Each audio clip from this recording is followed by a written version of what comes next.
even if we aren't like explicitly looking up pornography, we're still seeing, you could say, a form of it in every day while we're watching, you know, whatever.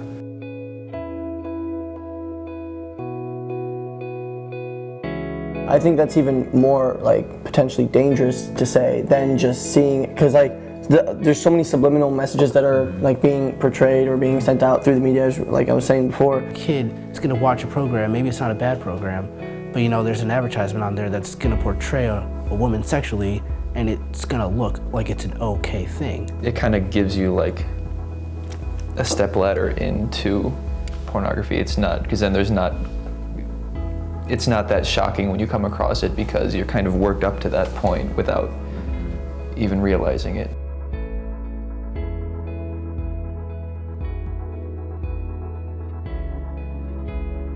I have my phone in my pocket right now, it's like, boom. I mean, everything's there. It's so easy to access things. Like I'm in school and I'm like doing a PowerPoint or anything, and I click images and type, oh, I'm looking for an image of a dog doing something, and you click, and then like 3 or 4 or 5 pictures of them are all like pornography schools, and you're like, oh, yeah. It'll just pop up. I think it's really dangerous nowadays, especially with how your computers send you links and suggestions of places to go based on your browser history. Like it keeps track of that stuff and then sends you other suggestions accordingly. It's a word that everybody knows and everybody like has an opinion about it, but they always like say it in like in a relaxed way, like, oh, you know, pornography, and everyone chuckles and but nobody really sits down and says, hey, let's have a real conversation about it, you know? Sitting around the table or sitting like around watching a game, maybe then it'll come up, or watch a movie, something like that, it'll come up. But even then it's more in like a joking manner. I remember it was like freshman year or sophomore year, I don't remember, we had a teacher and we went to the computer lab, for example. He was like, you know, look up these websites or something, and he was like, oh, don't look at porn. You know, we go to an all-guys school, like, okay, it's kind of funny, but everyone laughed. I think it's a way of kind of avoiding that gut instinct that it's not something that you should be involved in. Making light of it in any form, even if it's just conversation, just kind of waters down the entire subject.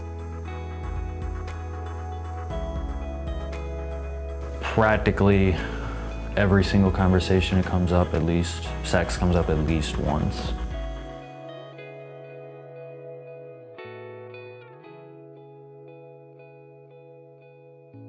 With people I know have the same beliefs that I do, I try to like call them out on it, but if it's other people, at times you get like swept up in the conversation. I give a sort of coward, but it's like standing point. Like I'll say like, that was not funny, but like, maybe I'll smile a bit, or maybe I'll like turn around and look away, and I won't look at them like their eyes and really say that wasn't funny. Stop. Yeah. Because it's kind of hard to do that to your friends. Yeah. Most of the time I don't know what to say, because you don't want to just give your opinion. Your hope is to gain their attention somehow and open their eyes to something. You almost don't want to say something because you don't know, is it going to even land? Like, is it going to hit the mark, or is it just going to bounce off and be like, oh yeah, whatever?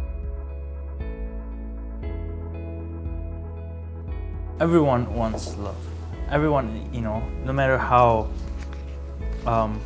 macho man you think you are, everybody's search, I feel, in the end is the highest love possible. Sex itself really doesn't require any work, whereas actual love does. Right. Which is what like sex is supposed to be. Yeah, they're supposed to go It's hand supposed to in be, hand. you know. Exactly, so they're like stripping them away from each other. Love is actually to mean the good of another person. Like when you see another person, you want them to be well, right? So like that's what it means to love, and I don't think there's any of that in pornography. Porn is kind of really is like the exact opposite of love, even though that's what you, in the moment, you may think you're getting, because it turns something that's supposed to be completely selfless into something that's entirely selfish. I think that a lot of people don't actually understand what love really is. And I think that's kind of part of like the difficulty with the pornography, is that people don't actually realize what it's supposed to be and what love truly is, and they're not going to be able to see that. And that's why porn is so easy for them, because they don't know what love is. They don't know what they're actually missing. it's like any drug. You never start out with the heavy dose. You always like start out with something small. A phrase by John Paul that I love is like the problem with pornography is not that it shows too much, is that it shows too little. It shows only the body. They're taking out the humanity out of it, right, and all the love, because people watching it, they don't want to see that. They want to see like the sexual act. It says like, here it is, a woman without a soul, and her pure purpose for existence is to please you in any way that you want.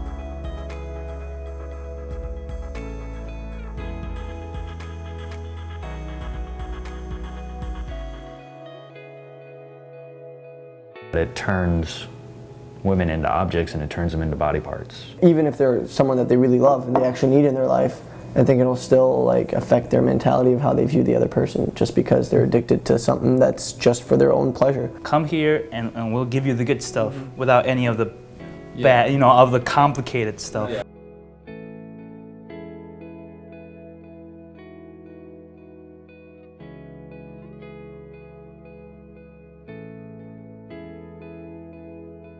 I think it takes a very high amount of bravery to get off of a porn addiction, because you do need help and you can't do anything alone. It's really necessary that you like talk to someone. Yeah. I think that's like one of the most important steps, because like it's, as we were saying, it's like any other addiction. So I wouldn't trust a heroin addict with a bunch of heroin in front of him to just by himself, go ahead and quit heroin. God made the church how it is so that we could have that accountability, so that we can know through other people, that we can see God working through other people. I think it's the same with, God too. I think we tend to project our images of how other people will respond onto Him, but His mercy. I think it's something that you don't have to work for, that you don't, it's not like a risk. Mercy. It's not like It's something we don't understand. And some people feel like they're so ashamed that they can't go back to God. But when you think I think that God will always accept anyone, Based on my personal battle with porn, that no matter how many times you say, okay, last time, you're gonna go back. And that the only way to break that cycle is by repenting. And also I would say that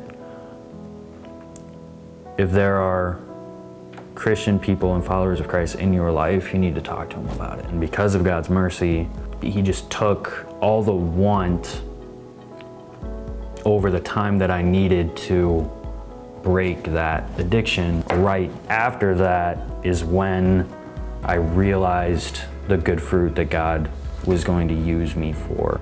We're all broken people. No matter how, devout we are, we still need healing and we still need help. With God, nothing's impossible. Nothing.